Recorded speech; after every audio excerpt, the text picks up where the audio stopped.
आजच आदर्श live news चॅनलला subscribe करा आणि बेल आयकॉन अवश्य दाबा। नवी मुंबई आंतरराष्ट्रीय विमानतळाला लोकनेते दीपा पाटील यांचे नाव देण्याच्या मागणीसाठी स्थानिक भूमिपुत्र तसेच आगरी कोळी समाजातील कलाकार रश्मिताई पोपटे यांचे गेल्या 4 दिवसांपासून आमरण उपोषण सुरू आहे। रश्मिताई पोपटे यांनी आपली भूमिका स्पष्ट करत लोकनेते दीपा पाटील यांचे नाव नवी मुंबई आंतरराष्ट्रीय विमानतळाला दिल्याशिवाय मी उपोषण मागे घेणार नाही, त्यासाठी मला प्राणाचीही पर्वा नाही असा निर्धार व्यक्त केला। दरम्यान अखिल भारतीय मानवाधिकार संघटना व अपेक्षा सामाजिक ह्युमन ट्रेंड संघटना यांच्या शिष्टमंडळाने उपोषण स्थळी भेट देऊन रश्मिताई पोपटे यांच्या प्रकृतीची विचारपूस केली।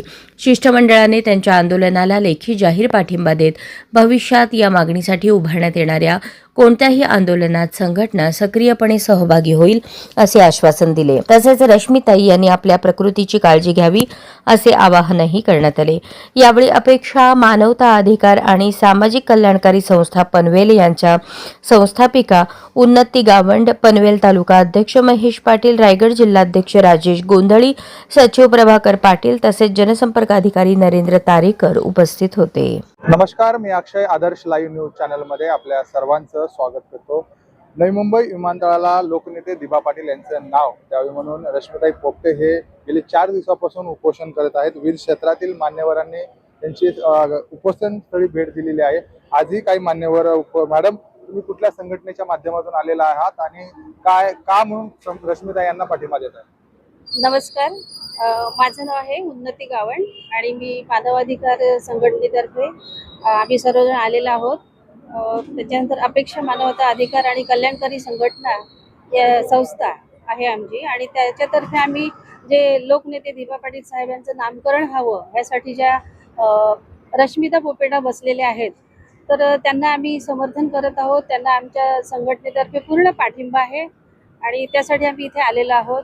पण विषय असा आहे की आता जे आपण सर्व येतो पाठिंबा देतो तर खरं म्हणायचं तर आगरी समाज जो आहे आपला, आगरी कराडी समजा कोळी किंवा रायगड उरण पनवेल जो विभाग आहे त्या विभागामध्ये अनेक लोक आपली स्थानिक आहेत, कायमस्वरूपी स्थानिक आहेत। तर मला असं वाटतं की त्यांनी सर्वांनी पाठिंबा दिला पाहिजे। कोणत्याही प्रकारचं त्याच्यामध्ये राजकारण केलं जाऊ नये, कारण हा जो प्रश्न आहे तो सार्वजनिक विषयाचा प्रश्न आहे आणि आपले जे सन्माननीय दीपा पाटील साहेब आहेत तर ते पूर्वीपासून मला वाटतं बरीच वर्ष झाली की 5 वर्ष ते आमदार होते आणि 2 वर्ष ते खासदार देखील झालेले आहेत। विरोधी पक्ष नेते म्हणून भूमिपुत्र साठी त्यांनी 12.5% योजना पण अंमलात आणलेली आहे आणि त्याची जी फळं आहेत ती आता तळागाळातील सर्व लोक घेतात। तरी पण ह्या लोकांना का विसर पडलेला आहे? कशासाठी तुम्ही विसरता? आणि ह्या मुलीचा इथे काही तसा विषय संबंध म्हणजे तिची कोणता प्लॉट वगैरे जमीन गेलेली नाही, पण तिने स्वतःच्या जबाबदारीवर आपल्यासाठी तिने हे योगदान दिलेलं आहे। तर समाजाने याची जाणीव ठेवायला पाहिजे आणि जास्तीत जास्त तळागाळातील लोकांनी या आपला जे नाव आहे सन्माननीय दीपा पाटील साहेबांचं ते विमानतळाला मिळावं यासाठी सर्वांनी अगदी कोणत्याही प्रकारचा स्वार्थ न करता सर्वांनी पाठिंबा दिला पाहिजे, समर्थन दिलं पाहिजे, तिच्यासाठी जागरूक झालं पाहिजे। आणि मला असं वाटतं की मी ह्या संस्थेच्या माध्यमातून सांगेन की आपले जे 65 गाव आहेत किंवा भूमिपुत्रांचे जे गाव आहेत तर त्यांच्या बरेच जणांच्या जमिनी गेलेल्या आहेत, नोकऱ्यांचे पण प्रश्न आहेत। मग नोकरी मिळण्यासाठी तुम्ही धावताना पुढाऱ्यांच्या जवळ जाताना नोकरी पाहिजे, नोकरी पाहिजे। मग आता हिची जी जबाबदारी आहे ती कोणी घ्यायची? हिला आपण पाठिंबा दिला पाहिजे, आपलं जे नाव आहे ते लागलंच पाहिजे। तर मला असं वाटतं की सर्व तरुण मंडळी, महिला वर्ग, गावचे जे समस्त ग्रामस्थ मंडळी असतील, प्रत्येक गावागावातून लोक इथं आली पाहिजेत आणि आपल्याला ह्या रश्मिता ताईला आपल्याला पाठिंबा द्यायचा आहे। भेट देण्यासाठी राजेश गोंधळे देखील आलेले आहेत। मानव संघटनाचे अध्यक्ष ते आहेत। सर, आपण या आंदोलनाकडे कशा प्रकारे पाहतो? निश्चितच आज आम्ही मानवाधिकार संघटनेमार्फत रश्मिता ताईंना पाठिंबा देण्यासाठी ते आलो आहोत। नुकताच मॅडमने सांगितलं की 12.5चे जे प्रणेते आहेत ते आमदार दीपा पाटील साहेब यांचं नाव विमानतळाला लागलं पाहिजे असं सर्वांची इच्छा आहे। परंतु ह्याच्या व्यतिरिक्त सुद्धा आज 5 वेळा ते विधानसभेचे आमदार होते, 2 वेळा ते राज्यसभेचे खासदार होते आणि विधान परिषदेचे विरोधी पक्षनेते होते। हे सर्व पदं भूषवून सुद्धा त्या माणसाच्या नावावर स्वतःचं घर आणि स्वतःची गाडी सुद्धा नाही, एवढे इमानदार माणसाचं नाव आज देण्यासाठी सरकार जर विचार करत असेल तर नक्कीच सरकारच्या विचारांचं हे परिपक्व सरकार याच्यासाठी नाहीये हे आपल्याला दिसून येते.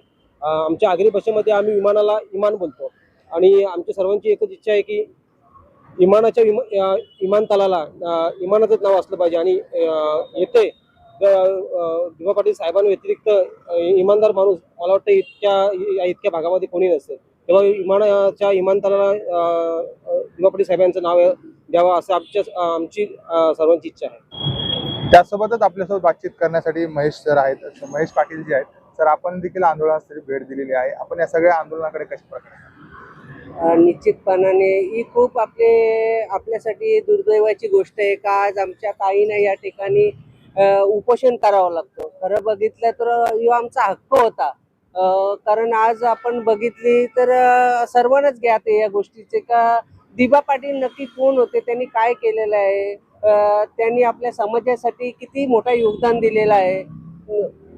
ज्या वेळेस आपले 5 हुतात्मे झाले तेव्हा दिबा पाटील साहेबांना देखील त्या याच्यामध्ये खूप इजा झाली होती. आज खऱ्या अर्थाने बघितलं आमच्या ताई या ठिकाणी मला वाटतं 4 ते 5 दिवसापासून या ठिकाणी उपोषणाला बसलेले आहेत आणि शासन दरबारामधून एकही माणूस इथे फिरकला सुद्धा नाही. म्हणजे सांगायचं झालं तर म्हणजे या सरकारच्या मनामध्ये नक्की आहे तरी काय.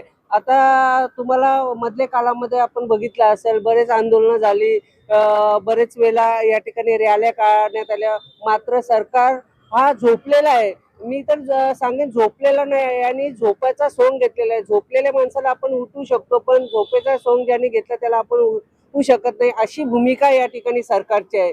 तर या ठिकाणी मी सर्वात प्रथम सरकारचा जाहीर निषेध करतो आणि या ठिकाणी जे लोकल आमदार आहेत ते देखील या ठिकाणी फिरकले नाही. त्यांनी देखील या ठिकाणी आमच्या ताईंना भेट द्यायला पाहिजे होती, कारण हा कोणता राजकारणाचा भाग नाही. जर आज खरोखरच तुम्हाला वाटते, मनापासून जर वाटते का विमानतळाला नाव भेटला पाहिजे दिबा पाटलांचं, आता 2-3 दिवसापूर्वी आपण बघितले असेल या ठिकाणी आंदोलन करण्यात आलं. सरकार तुमचा गल्लीत आहे, सरकार तुमचा दिल्लीत आहे, मग आंदोलन कशासाठी?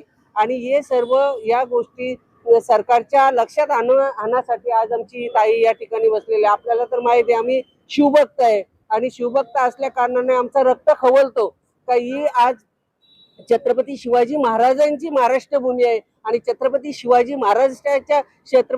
महाराष्ट्रांच्या भूमीमध्ये आज आमच्या शेतकऱ्याला असे आंदोलन करायला लागतात. याच्यापेक्षा दुर्भाग्याची गोष्टच नाही होऊ शकत. पाहायला गेलं तर ज्या महाराष्ट्रामध्ये छत्रपती शिवाजी महाराजांनी मावळ्यांसाठी रक्षणासाठी काम केलं, मावळ्यांच्या कुठल्याही मावळ्यांना त्रास होऊ नये अशा प्रकारचं काम केलं, त्याच महाराष्ट्रामध्ये एकाकडे दिबा पाटलांचं नाव घेऊन एक आपली रंगनागरी एका मैदानात उतरलेले आहे. सगळ्या अनुषंगाने आपण काय मी आताच आपल्याला सांगितलं की ही छत्रपती शिवाजी महाराजांची महाराष्ट्र भूमी आहे आणि आज आपण बघितलं तर आज खऱ्या अर्थाने छत्रपती शिवाजी महाराजांचा जर मावळा कोण असेल ते आपले समोर दिबा पाटील आहेत. हेच छत्रपती शिवाजी महाराजांचे मावळे आहेत आणि आपल्याला माहिती आहे का हिरकणीने जो किल्ला उतरली होती तर आज माता हिरकणीच आहे. हा पण या हिरकणीचंच योगदान आहे. या सर्व गोष्टी सरकारच्या लक्षात आल्या पाहिजेत. कोणाच्या स्वतःच्या स्वार्थापोटी या ठिकाणी त्या इथे बसल्या नाही, त्या आपल्या दिबा पाटील साहेबांच्या विमानतळाला त्यांना न्याय मिळावे या अर्थाने खऱ्या अर्थाने त्या बसल्या आहेत. तर मी पुन्हा आपल्या माध्यमातून सरकारला विनंती करतो का आमचा सरकारने आमचा अंत बघायला नको. आपण तात्काळ या ठिकाणी येऊन आज बघितलं तर आमच्या ताईंची तब्येत खूप खालावलेली आहे, त्यांच्याकडे सरकारने दुर्लक्ष करणं ही सरकारची सर्वात मोठी चूक होणार आहे आणि येणाऱ्या काळामध्ये आम्ही त्यांना दाखवून देणारच. जर आमच्या ताईला उद्या काय जर अनुचित प्रकार घडला तर मग आमचे अजून सांगतात ना आगरी लोकांचे इलेक ते अजून शाबूत आहेत आमचे. काही पाहायला गेलं तर या ठिकाणी भारतीय जनता पार्टी म्हणजे बीजेपीचे पदाधिकारी किंवा कार्यकर्ते पाहायला मिळाले नाहीत आणि त्यांनीच नवी मुंबई विमानतळावरती त्यांची भावना व्यक्त केली की दिबा पाटलांचं नाव द्यावे म्हणून. सत्तेत ते आहेत, तुम्ही म्हटल्याप्रमाणे राज्यात ते आहेत, महाराष्ट्रात ते, देशात ते आहेत. आणि त्यांना एकीकडे आंदोलन करून दिबा पाटलांचं नाव द्यावं म्हणून अशी भूमिका करावी लागते. या सगळ्या गोष्टीकडे नाही, मी आता सांगले ही फसवेगिरी आहे, निव्वळ ही फसवेगिरी चालू आहे. सरकारची फसवेगिरी चालू आहे. इथे पण आम्ही बऱ्याच गोष्टी बघितलेल्या आहेत. जर आज तुम्ही बघितलं असेल, आपले भारताचे पंतप्रधान नरेंद्र मोदी साहेब या ठिकाणी आले होते. त्यांनी दिबा पाटील साहेबांची भाषणामध्ये प्रशंसा केली, पण एक आश्वासन देऊ शकले नाही का बाबा येणाऱ्या काळामध्ये आपण विमानतळाला दिबा पाटील, आणि पंतप्रधानासाठी ही मोठी गोष्ट निश्चितपणे नव्हती. हे देखील जनतेच्या लक्षात आले पाहिजे. म्हणून आता आपल्याला माहिती आहे बऱ्याच गोष्टी बोलासारख्या, मी पर्सनल कोणावर टीका करणार नाही, पण त्यांनी समजून जावा का येणाऱ्या काळामध्ये जनता आपल्याला कधीच माफ करणार नाही.